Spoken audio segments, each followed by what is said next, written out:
Bismillah. Ya, silakan, Mbak.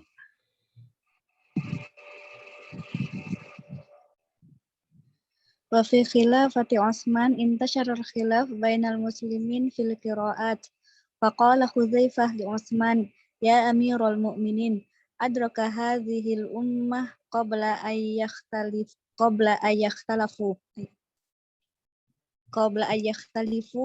fil kitab ikhtilafal yahudi wan nasara. Dan pada masa pemerintahan Utsman radhiyallahu anhu telah menyebar perbedaan di antara kaum muslimin dalam membaca Al-Qur'an. Ya, membaca qiraat. Ya, ragam bacaan Al-Qur'an. Maka Hudzaifah berkata kepada Utsman, wahai Amirul Mukminin,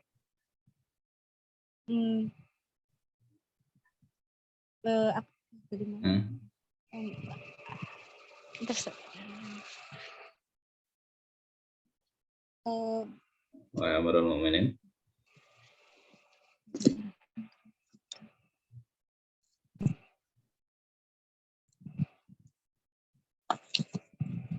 gimana?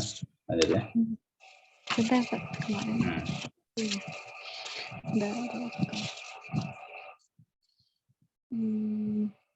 Perbaikilah, betulkanlah ya saya.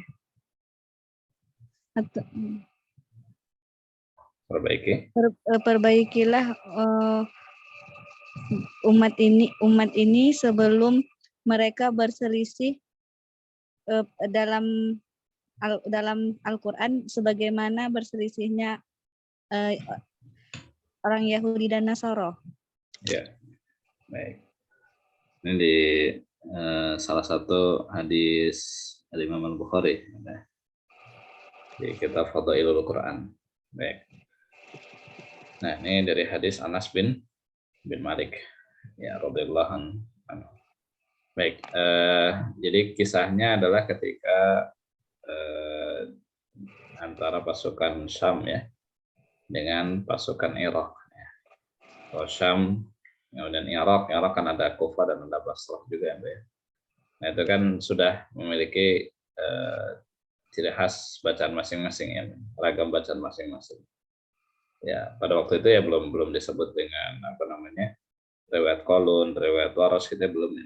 Tapi sudah mengarah ke sana gitu kan. Artinya bacanya memang sudah berbeda-beda. Ya. Nah, sebenarnya perbedaan itu nggak masalah. Hanya saja masalahnya ketika bertemu ya antara dua pasukan tersebut gitu, Mbak. Nah, kan nggak mungkin juga kalau misalkan pasukan Sam bikin jamaah sendiri dengan bacaan seperti itu, bacaan yang apa namanya yang imam dari Irak juga bacanya beda, kan nggak mungkin juga, pasti kan satu ya berjamaah. Nah, cuman ya karena istilahnya apa ya, dulu kan masih banyak belum diketahui ya bacaan-bacaan yang ragam bacaan yang berbeda itu gitu. Sehingga satu sama lain saling menyalahkan bacaannya itu. Ya sebenarnya ini bukan hal yang apa namanya baru dimulai juga ya, Mbak ya. Sebenarnya pada masa sahabat bahkan masa Rasulullah SAW masih hidup itu juga berselisih ya, Mbak ya, bacaannya. Itu kisahnya diantaranya adalah kisah Umar bin Khattab dengan Hisam ya, Mbak. Nah, itu sempat jadi perselisihan juga gitu ya. Yang akhirnya Rasulullah SAW memerintahkan supaya membaca dengan bacaan masing-masing sesuai yang sudah diajarkan kan gitu ya, Mbak. Nah, kemudian yang kisahnya Abdullah bin Mas'ud dalam Sahih Hibban juga ada itu ya. Nah, itu Rasulullah SAW memerintahkan supaya dalam beberapa redaksinya ya, yang kurang lebih maknanya inna Rasulullah SAW ya'murukum an taqra'u kama ulimtum. Ya, bahasanya Rasulullah SAW memerintahkan agar membaca sebagaimana kalian telah diajarkan. Nah, hanya saja kan hal ini masih istilahnya banyak belum diketahui ya, Mbak ya. Kalau sekarang sih masih mending ya, ada sosial media gitu ya, Mbak ya. Ada istilahnya apa, informasi itu mudah didapat gitu ya, Mbak ya. Kalau zaman dulu kan susah. Nah, terjadi keributan gitu, Mbak, di antara pasukan itu. Ya, saling merasa paling benar bacaannya. Bahwa ini sumbernya dari Rasulullah, enggak, yang ini dari Rasulullah SAW dan seterusnya. Dan itu ditangkap oleh sahabat Hudzaifah, maksudnya dipahaminya, wah ini bahaya nih kalau seperti ini gitu kan. Nah, pertama tidak ada acuan standar mushaf yang digunakan gitu ya, Mbak ya. Dan mushafnya waktu itu hanya yang dipegang oleh Abu Bakar ya setelah pengumpulan, kemudian dilanjutkan oleh Hafsah gitu ya. Nah, Umar bin Khattab, kemudian Hafsah, kemudian baru ya nanti masa Khalifah Utsman diminta gitu kan, setelah terjadi kejadian ini gitu. Jadi pada waktu itu belum ada acuan standarnya bagaimana gitu. Jadi ya bacanya sebagaimana yang diajarkan aja gitu ya. Nah, cuman masalahnya menyalahkan bacaan yang lain nggak sesuai dengan bacaannya gitu. Ya, ini bisa berdampak besar gitu ya, efek negatifnya. Nah, sehingga disinyalir kalau seperti itu ini terus, maka akan menjadi perselisihan sebagaimana Yahudi dan Nasara. Kan kitab-kitab mereka beda-beda kan, Pak. Yang satu mengatakan begini, yang satu mengatakan begini, beda-beda gitu ya. Nah, itu direbutkan ya. Yang akhirnya pecah-pecah juga gitu. Ya. Walaupun memang kalau masalah firqah ya akan terjadi gitu, tapi diharapkan Qur'annya sama gitu. Karena kalau Qur'annya aja udah beda ya susah gitu kan. Maksudnya beda, nggak apa namanya, nggak saling memahami gitu ya. Nah itu kan akan repot seperti itu. Oke, jadi ini inisiatif dari sahabat Hudzaifah Ibnul Yaman ya. Nah, untuk apa? Nah, nanti untuk mengumpulkan lagi dan menyetandarkan gitu ya, Mbak ya. Nah, menjadikan standar mushafnya. Mana yang boleh digunakan dan mana yang tidak seperti itu. Ini awal mula kualifikasi ragam bacaan Al-Qur'an ya dalam bentuk mushaf nantinya juga di antaranya ya. Oke. Kita lanjut, Mbak. Ya, Ustaz. Wa ablaghahu khilaf al-muslimin fil qira'ah. Fafazi'a Utsman radhiyallahu Bukan wa anhu. ubalighuhu ya. Saya sampaikan perselisihan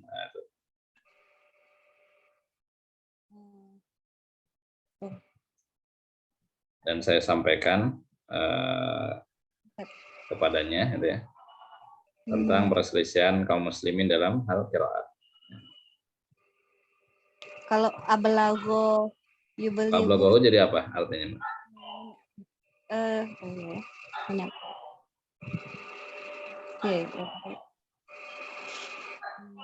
Jadi apa? Nggak telah sampai, nggak sampai. Karena ini ceritanya apa namanya? Sahabat Hudzaifah kan yang mengatakan. Yes, Ya. Oke, terus wa ubalighuhu khilafal muslimina fil qira'ah. Fafazi'a Utsman radhiyallahu anhu faz'an syadidan. Wa amara bi jam'il Qur'an ala harfin wahidin thumma arsalal masahifa ilal amsari wa ahraqa ma siwa hadhil masahif hatta la yadda'i majalan li ayyi khilafin mumkin. ya. Wa amaral muqari'ina fi jami'il amsar ayyal tazimu bima fil masahif wa ayyuqra'u wa ayyukri'ul muslimina ala hurufiha wa ata'athul ummatu ala dzalika wa udda dzalika ijma'an. Dan saya menyampaikan kepadanya perselisihan kaum muslimin dalam membaca Al-Qur'an dalam qiraah. Maka dan Umar terkejut Utsman dan Utsman terkejut dan Utsman sangat terkejut. Kemudian beliau memerintahkan untuk mengumpulkan Al-Quran pada satu huruf, kemudian mengirimkan mushaf-mushaf tersebut ke seluruh penjuru dan membakar selain mushaf-mushaf tersebut sampai hingga tidak meninggalkan tempat untuk khilaf yang memungkinkan terjadinya khilaf dan tidak dan menyuruh dan memerintahkan para qori untuk dan memerintahkan para qori di seluruh penjuru dunia untuk beriltizam saja. Iya. Dengan apa yang ada dalam mushaf. Ya, iltizam itu konsisten ya. Dan agar mereka membacakan kaum muslimin dengan pada mengajarkan maksudnya, mengajarkan kaum muslimin. Dan mengajarkan pada kaum muslimin dengan pada mushaf tersebut saya. Ya, dengan bacaan itulah maksudnya. Maka umat pun mentaati perintah beliau dan dihitunglah hal tersebut sebagai ijma. Ya, baik. Ya kalau tadi ablaghahu berarti telah sampai kepadanya gitu ya Mbak. Itu bisa juga sih. Wa ablaghahu khilafal muslimin. Artinya bukan hanya dari sahabat Hudzaifah ya, Mbak. Tapi dari berita-berita yang lain juga mungkin juga ya Mbak. Wa ablaghahu khilafal muslimin. Oke, jadi intinya sampai kabar kepada Utsman bin Affan terkait dengan perselisihan ya, kaum muslimin dalam hal bacaan atau qiraat Al-Qur'an gitu ya. Dan Utsman sangat terkejut ya. Sangat khawatir juga gitu ya. Nah, sehingga memerintahkan untuk mengumpulkan Al-Qur'an dalam di sini satu huruf maksudnya standarisasi gitu ya, Mbak. Nah, standarisasi Al-Qur'an artinya yang layak begitu kan. Karena pakar-pakar Quran pada waktu itu juga masih banyak dari kalangan sahabat yang menerima langsung dari Rasulullah SAW kan gitu ya. Di antaranya yang ketua timnya itu sahabat Zaid bin Sabit ya, yang jadi kepercayaan ya Rasulullah SAW nanti juga disebutkan ya. Nah seperti itu. Nah sehingga ketika tim ini dibentuk, maka itu adalah kepercayaan dari khalifah seperti itu ya. Dan ketua tim yaitu Zaid bin Sabit itu kan sudah dipercaya dari zaman Rasulullah, kemudian Abu Bakar juga ya ketika mengumpulkan Al-Qur'an. Nah, sehingga ya tidak diragukan lagi lah gitu ya terkait dengan amanah dari keilmuan sahabat Zaid bin Sabit. Bahkan Khalifah Utsman itu di sebagian riwayat yang lain mengatakan kalau seandainya ada perselisihan antara kalian, maksudnya sahabat yang lain dengan sahabat Zaid bin Sabit, maka kembalikan kepada bahasa Quraisy ya gitu. Kembalikan gitu. Nah, itu kalau mungkin ya gitu ya. Tapi kan ya hampir semuanya itu disepakati sama ya. Artinya sebagaimana Zaid bin Sabit dulu mendapati gitu ya dari Rasulullah SAW gitu ya. Dan beliau juga selain hafal, menulis juga kan gitu ya. Baik. Nah, sehingga disusunlah ya standarisasi mushaf. Ya. Artinya supaya standarnya sama ya. Maka dikumpulkanlah semuanya, kemudian dibuatkan ya atau disusunkan mushaf yang sebagian riwayat menyebutkan ada 8 ya, Mbak. Nah, yang 7 kemudian yang sudah jadi disebar ke berbagai wilayah. Nah, gitu ya. Ada yang ke Mekah, ada yang ke Syam, ada yang ke Kufah, Basrah dan lain-lain gitu ya. Nah, itu disebar semuanya. Nah, satu disimpan oleh Khalifah Utsman bin Affan. Nah, seperti itu. Kalau isinya bagaimana? Wallahu a'lam ya, isinya. Yang jelas ya bacaan yang kita kenal saat ini di antara bacaan qiraah al-mutawatirah ya. Nah, sama insyaallah ya, seperti itu. Dan Kemudian juga bukan hanya mushaf yang dikirim ya, tapi orang yang membacakannya, orang yang mengajarkannya juga dikirim. Ya. Ya, jadi satu mushaf ini dengan satu pendampingnya, satu pengajarnya gitu ya, ngajarin seperti itu. Nah, sehingga itulah yang disebut dengan mushaf pada masa Khalifah Utsman atau yang kita kenal dengan mushaf Utsmani. Ya. Nah, bagaimana dengan mushaf Utsmani? Apakah ini tulisan sahabat atau ijtihad sahabat? Ya, memang betul ya. Walaupun sebagian ulama mengatakan tauqifi gitu. Nah, tulisannya gitu ya, bacaannya. Nah, tapi kalau untuk bacaan insya Allah sudah tauqifi. Hanya saja untuk rasamnya itu tulisan dari sahabat penulis wahyu, di antaranya Zaid bin Tsabit ya, seperti itu. Nah, tapi yang perlu kita ketahui bahwa ini sudah istilahnya keputusan khalifah gitu ya. Keputusan khalifah yang wajib taat kan, apalagi khulafaur rasyidin gitu kan. Nah, sehingga ketika sudah memerintahkan dan bukan hanya inisiatif pribadi beliau gitu ya Pak, ya, tentu musyawarah ya pada waktu itu para pembesar sahabat ya pada waktu itu, sahabat senior juga. Nah, itu tentu hasilnya ya bukan sembarangan gitu ya artinya. Jadi dikatakan sebagai ijma. Ijma ini kan dalam hukum syariat ya, hukum fikih itu kan termasuk dalil yang ketiga ya setelah Al-Qur'an, hadis ya, kemudian ijma. Nah, gitu. Nah, maka yang sudah menjadi standar pada waktu itu maka itulah dikatakan ijma dan seluruh kaum muslimin ya, hingga yaumul qiyamah maka wajib mengikutinya itu ya. Nah, seperti itu, wajib mengikutinya ya.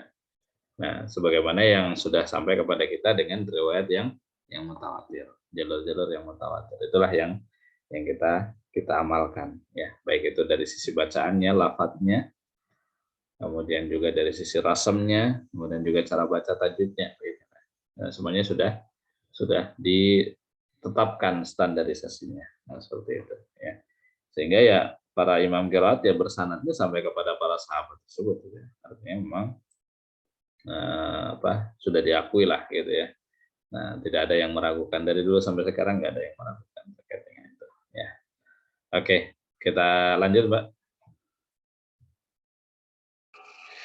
Thumma inna haula'ir ruwatu intasharu fil amsar wa kathuru fa'ahwajal amru ila dabtil qiraat fakhtarul imamu Ibnu Mujahid sab'atan minal qurra kama fi kitabihi kitabus sab'ah fil qiraat bina'an ala syuruti tawafarat ladaihi. Kemudian para perawi menyebar ke seluruh penjuru dan semakin banyak, maka dibutuhkan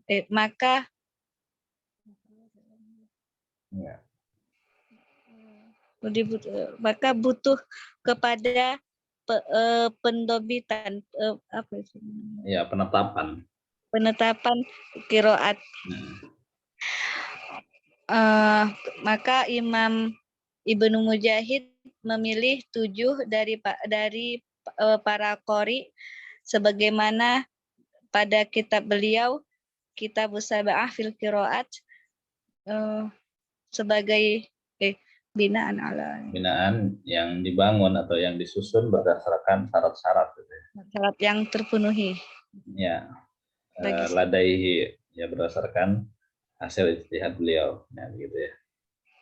Oke, jadi ketika para utusan tadi ya yang membersamai mushaf tadi disebar ke berbagai wilayah itu, kemudian tentu ya muridnya tentu semakin banyak gitu ya. Nah, kemudian bahkan disebutkan sebelum Imam Ibnu Mujahid memilih itu ya, memilih dengan 7 qiraat itu bahkan sampai dikatakan 40 atau bahkan sampai 50 ya. Nah, banyak banget itu. Ragam bacaannya banyak banget itu. Nah, sehingga tentu memusingkan gitu. Ya. Kok malah jadi semakin banyak ya semakin banyak yang pakar, terus semakin banyak juga yang bacaannya. Akhirnya kaum muslimin jadi pusing gitu ya pada waktu itu. Mau pakai yang mana gitu kan. Nah, dan apakah yang paling penting apakah ini bacaannya sah atau tidak begitu ya, mutawatir atau tidak. Nah, itu yang jadi masalah. Bukan hanya milih bacaan yang disukai, bukan ya, tapi yang jadi masalah apakah bacaannya sah dinisbatkan kepada Rasulullah SAW atau tidak gitu misalnya. Nah, maka kemudian masa Al-Imam Ibnu Mujahid ini, nah, itu sangat-sangat urgent ya untuk menentukan standar tadi ya. Ya, standar Khalifah Utsman sudah, akan tetapi datang kemudian ada permasalahan lagi gitu. Semakin banyak juga bacaannya gitu. Terus yang mana yang sah gitu. Nah, maka apa namanya? Allah utus ya salah seorang ulama bernama Ibnu Mujahid ya. Ini menetapkan adanya 7 qiraat ya dengan standar yang sudah beliau tentukan, yang ditentukan juga diantaranya oleh Al-Imam Ibnu Jazari, diantaranya sanadnya yang mutasil, artinya bisa terpercaya gitu kan. Kemudian juga berkesesuaian dengan bahasa Arab walaupun di satu sisinya gitu ya, berkesesuaian dengan apa Rasam Utsmani. Gitu. Nanti di antara syaratnya itu Mbak ya, yang 3 itu. Nah, akhirnya beliau pilih 3 qiraat yang kita kenal dengan qiraat sab'ah sekarang ya. Nafi, Ibnu Katsir, Abu Amr, Ibnu Amir, Asim, Hamzah, Kisai. Nah, begitu. Terus ini gimana apa namanya yang dipilih beliau, apakah hanya itu saja yang sah, yang lain nggak sah? Maka kita katakan apa yang dilakukan oleh Imam Ibnu Mujahid, juhud beliau gitu ya, kesungguhan beliau dalam meneliti itu diakui oleh semua ulama pada waktu itu. Ya, bahkan diakui sampai sekarang gitu. Ya, diakui sampai sekarang. Makanya banyak yang bilang Al-Imam Ibnu Mujahid ini ibaratnya seperti Imam Bukhari dalam bidang hadis, Pak. Nah, Imam Bukhari kan sama juga ya, Mbak ya. Artinya pada masa beliau kan banyak menyebar apa hadis-hadis ya, Mbak. Bahkan sampai ratusan ribu hadis. Cuman sayang ternyata yang sahih itu nggak nyampe segitu gitu. Nah kan kaum muslimin umat pada itu tuh pusing gitu nih. Mana nih banyak bilang ini hadis seperti itu. Akhirnya Allah utus ya ulama dalam bidang hadis yang pakar hadis yaitu Al-Imam Al-Bukhari ya, dengan amanah beliau dan sisi apa namanya keilmuan, hafalan ya. Sama seperti Al-Imam Ibnu Mujahid dalam bidang qiraat itu. Ya. Awal mula yang menentukan mana yang sah. Ya, kalau Imam Ibnu Mujahid mana qiraat yang sah ya, gitu. Sedangkan Imam Al-Bukhari menentukan mana hadis yang sah. Yang sah apa maksudnya? Disandarkan kepada Rasulullah Shallallahu Alaihi Wasallam. Nah, seperti itu, Mbak. Oke. Nah, kemudian ini ada kisahnya disebutkan oleh Maki bin Abi Thalib. Silakan, Mbak. Qala Makkiyu bani Qala Makkiyu banu Abi Thalib innar ruwata anil a'immati minal qurra kanu fil asri tsani wa tsalis katsiran fil adad katsiran fil ikhtilaf fa arada an-nasu fil asri ar-rabi ay yaqtasiru minal qira'ati allati tawafaqal mushaf ala ma yashalu hifzahu wa bitul qiraah bihi. Fanazaru ila imam masyhur bisiqah wal amanah fin naqli wa husniddin wa kamalil ilm washtahara amruhu wa ajma'a ahlu misrahu ala adalatihi fi ma naqala wa siqatihi fima qara'a wa rawa wa alimahu bima yuqra'u wa lam takhruj qira'atahu an khattin mushafihim al-mansub ilaihim fa aradu min kulli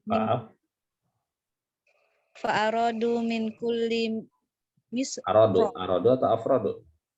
fa afradu min kulli misra wajjaha ilaihi Utsman. Misra di sini maksudnya Misra atau wilayah, Mbak? Enggak tahu Ustaz. Nah, ini wilayah maksudnya, bukan Mesir. Wajjaha ilaihi Utsman radhiyallahu anhu mushafan imaman hadhihi sifatuhu wa qira'atuhu ala mushafi dzalikal misra fakana Abu Amru min ahlil Basrah wa Hamzah wa Asim min ahlil Kufah wa sawwadaha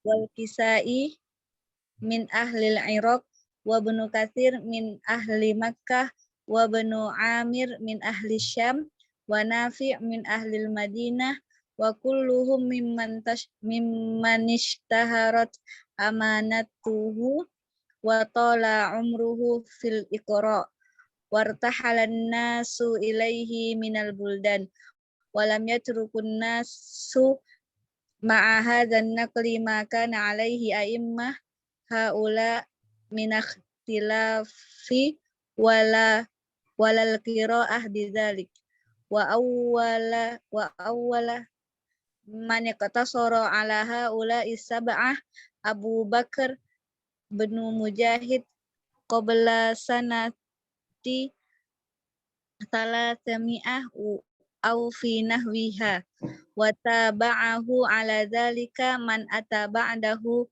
ilal an. Jadi wa awala mana? Itu salah. Wa awalu ya. Wa awalu kan? Wa awalu man iktasara ala haula'i sab'ah.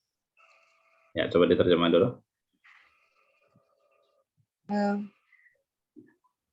Makki bin Abi Thalib berkata bahwa sesungguhnya para rawi dari imam-imam qurra mereka pada hidup pada zaman kedua dan zaman ketiga. Ya, pada generasi kedua, generasi ketiga. Pada generasi kedua dan ketiga banyak sekali jumlahnya dan mereka banyak ikhtilafnya. Maka manusia ingin maksudnya umat ya. Pada generasi keempat ingin mencukupkan dari qiraah. Ya, menyederhanakan juga bisa ya. Dan ingin menyederhanakan dari qiraah yang disetujui saya. Yang menyepakati ya, bersepakat dengan mushaf ya. Dengan mushaf yang mudah dalam menghafalkannya dan menentukan qiraah dengannya. Maka mereka melihat kepada imam yang masyhur dengan sikoh dan amanah dalam penukilan dan baik agamanya serta sempurna ilmunya dan terkenal dan menyebar ininya saya perkara ini menyebar dan penduduk negeri berkumpul atau bersepakat. Ya, bersepakat ya. Bersepakat atas keadalahnya dalam penukilan dan sikohnya dalam apa yang dibaca dan diriwayatkan dan ilmunya yang diajarkan dengannya yang walam takhruj qiraatah dan tidak keluar qiraahnya dari dari ketentuan khot mushaf mereka betul. Yang dinisbatkan kepada mereka.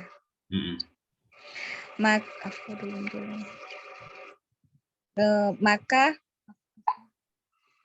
afrodu jadi ya afrodu min kulli misri.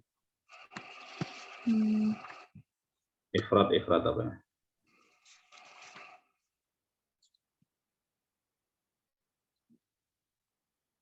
Apa kata yang pasnya, Mbak? Menyendirikan. Iya, ya maksudnya memilih ya, memilih. Ya.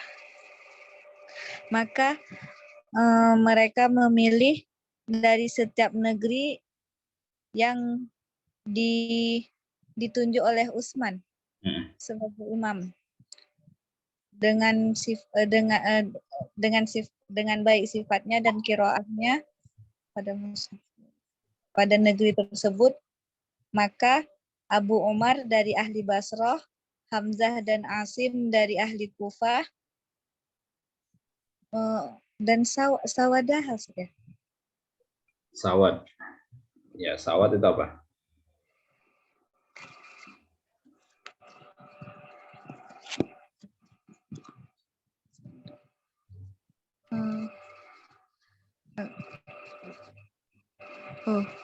Wasawadah.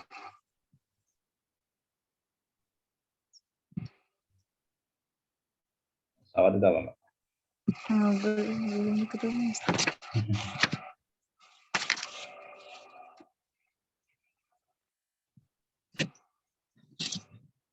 Ya, maksudnya yang apa namanya? Yang mulia gitu ya, Mbak. Yang mulia dari penduduk Mekah, ya, apa penduduk Kufah. Dan Kisai dari ahli Irak dan Ibnu Katsir dari ahli Makkah, Ibnu Amir dari ahli Syam, Nafi dari ahli Madinah, dan mereka semua termasuk yang terkenal dengan keamanahannya dan panjang umurnya dalam pengajaran Al-Quran. Maka manusia dari penduduk dunia menuju kepadanya. Dari berbagai negeri itu ya. Dan mereka tidak meninggalkan penukilan ya periwayatan ini ya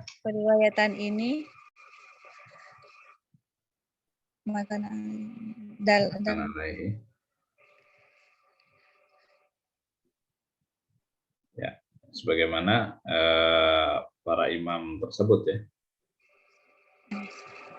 Sebagaimana para imam tersebut berselisih dalam dan bukan berselisih, maksudnya berbeda ya. Berbeda dan tidak membaca dengannya. Iya, artinya bacanya masing-masing gitu ya. Terus? Dan yang pertama kali menyederhanakannya pada 7 qiraah tersebut adalah Abu Bakar ibnu Mujahid sebelum tahun 300 sebelum tahun ke-300. Iya, sebelum tahun 300 Hijrah. Oh, berarti pada generasi ketiga. Enggak sih, kalau generasinya sih generasi keempat ya. Oh, generasinya keempat. Tapi kalau abadnya abad ketiga. Dan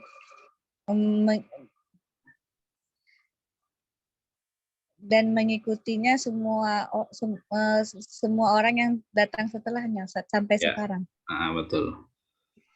Ya, maksudnya apa yang sudah dipilih oleh Imam Mujahid dengan 7 qiraat itu diikuti terus ya oleh para ulama dari generasi ke generasi. Ya, dari generasi ke generasi mengikuti bacaan tersebut yang sudah dipilih oleh Al-Imam Ibnu Mujahid. Oke. Nah, ini kurang lebih kisahnya ya, Mbak ya, awal kodifikasi dari qiraat. Ya, awal kodifikasi dari qiraat. Jadi yang awalnya banyak sekali pada generasi kedua, generasi ketiga, nah generasi keempat ini sudah mulai pusing dengan semakin banyaknya ragam bacaan. Maka ditetapkanlah, ya, dipilihlah ya, imam-imam yang sekoh, yang husnuddin, yang kamalul ilmi, yang amanah, ya, pinakal, ya, yang meriwayatkan, kemudian juga tentu dengan syarat-syarat yang cukup lengkap ya, disebutkan oleh Al-Imam Asy-Syatibi ghairu muta'akkil lah ya, nggak ngambil keuntungan lah untuk pribadi saja gitu ya dari imam-imam tersebut ketika mengajarkan. Jadi betul-betul ikhlas itu ngajarinnya. Nah, itu diantaranya ya. Nah, sehingga terpilihlah 7 orang imam dan diurutkan berdasarkan tempat yang paling mulia ya Mbak. Dipilihlah Madinah terlebih dahulu. Ada siapa nih di Madinah? Gitu. Dicek siapa ulamanya. Karena ada Imam Nafi dengan 2 rawinya. Ya. Kemudian baru Ibnu Katsir, Mekah kan gitu ya. Itu berdasarkan dari kemuliaan tempat gitu. Ya, dari kemuliaan tempat masing-masing. Nah, yang terakhir Kufah gitu ya. Nah, terakhir Kufah. Nah, seperti itu. Nah, metode ini juga yang dipakai oleh siapa? Al-Imam Ibnu Jazari dalam menetapkan 3 qiraat yang tambahannya, Mbak. Yang asrah itu, ya. Sehingga kalau dikatakan siapa penggagas pertama dengan memberikan syarat-syarat yang disebutkan oleh Al-Imam Ibnu Jazari, maka itu adalah Al-Imam Abu Bakar Ibnu Mujahid yang pertama kali. Ya, seperti itu. Apakah ulama lain selain Al-Imam Ibnu Mujahid ada yang menentukan? Ya, yang pernah Anda baca sih ya dari sebagian literasi itu, memang ada sih bacaan lain Mbak yang ditetapkan itu, akan tetapi ya tentu kalah kalah pamor ya, atau bisa jadi juga dari generasi ke generasi hilang gitu Mbak. Tapi yang abadi sampai kepada kita adalah yang kitab Sab'ah karya Al-Imam Ibnu Mujahid rahimahullah. Nah, seperti itu ya, kurang lebih asal usul pemilihan atau penyederhanaan qiraat yang tadinya cukup banyak kemudian jadi yang ada sekarang. Oke. Itu kisahnya kurang lebih ya Mbak ya, terkait dengan pertumbuhan dan perkembangan dari ilmu qiraat. Dan insya Allah nanti kita sambung di pertemuan berikutnya kaitan atau hubungan antara qiraat sab'ah dengan ahrufis sab'ah ya. Nah, antara 7 qiraat dengan 7 huruf. Karena banyak yang menganggap bahwa qiraat sab'ah ya 7 huruf itu ya. Nah, gitu. 7 qiraat itu ya 7 huruf yang disebutkan oleh Rasulullah SAW. Nah, bagaimana jawabannya? Kita nanti insya Allah bahas di pertemuan berikutnya. Sementara sampai itu dulu, Mbak. Allah. Cukup, Mbak? Nggak ada yang ditanyakan? Insya Allah cukup. Alhamdulillah. Baik, kita tutup untuk pertemuan kali ini. Subhanakallahumma bihamdik. Asyhadu an la ilaha illa anta astaghfiruka wa atubu ilaik. Akhiru da'wana alhamdulillahirabbil alamin. Wabillahi taufiq wal hidayah. Assalamualaikum warahmatullahi wabarakatuh. Waalaikumsalam warahmatullahi wabarakatuh.